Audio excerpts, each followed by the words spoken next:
कुरुक्षेत्र, धूल का तूफान, रथों की गड़गड़ाहट और मृत्यु की महक हवा में घुली हुई।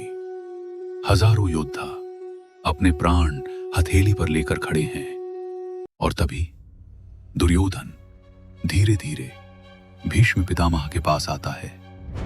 चेहरे पर मुस्कान, लेकिन आंखों में एक अदृश्य डर। और वो कहता है, पाश्चैताम पांडु पुत्राणाम आचार्य महतीं चमूं व्यूढ़ाम द्रुपद पुत्रेण तव शिष्येण धीमता। आचार्य, देखिए पांडु पुत्रों की इस विशाल सेना को, जिसे आपके ही बुद्धिमान शिष्य द्रुपद पुत्र ने सजाया है, लेकिन क्या आपने देखा उसने अर्जुन का नाम नहीं लिया? क्यों? क्या ये संयोग था या ये कोई गहरी चाल? वो आगे कहता है, अत्र शूरा महेश्वासा भीमार्जुन समायुधि युयुधानो विराटश्च द्रुपदश्च महारथः। यहां महायोद्धा हैं जो भीम और अर्जुन के समान हैं, युयुधान, विराट और महारथी द्रुपद। भीम का नाम अर्जुन से पहले क्यों? क्योंकि भीम सोचता नहीं, वार करता है। युद्ध भूमि में सबसे खतरनाक वो होता है जो सवाल नहीं पूछता, बस प्रहार करता है। दुर्योधन जानता था अगर भीम गिरा तो पांडवों का दिल टूट जाएगा, लेकिन क्या यही उसकी सबसे बड़ी चिंता थी?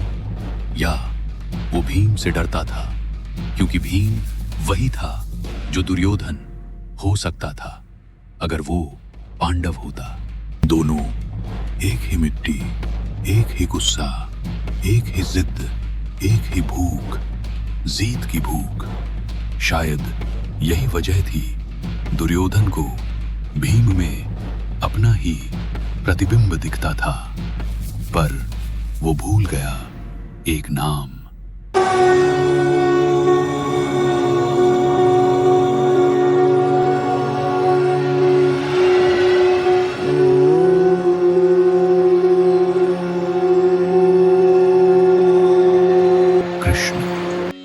और जब कृष्ण आते हैं तो युद्ध सिर्फ युद्ध नहीं रहता, वो धर्म युद्ध बन जाता है।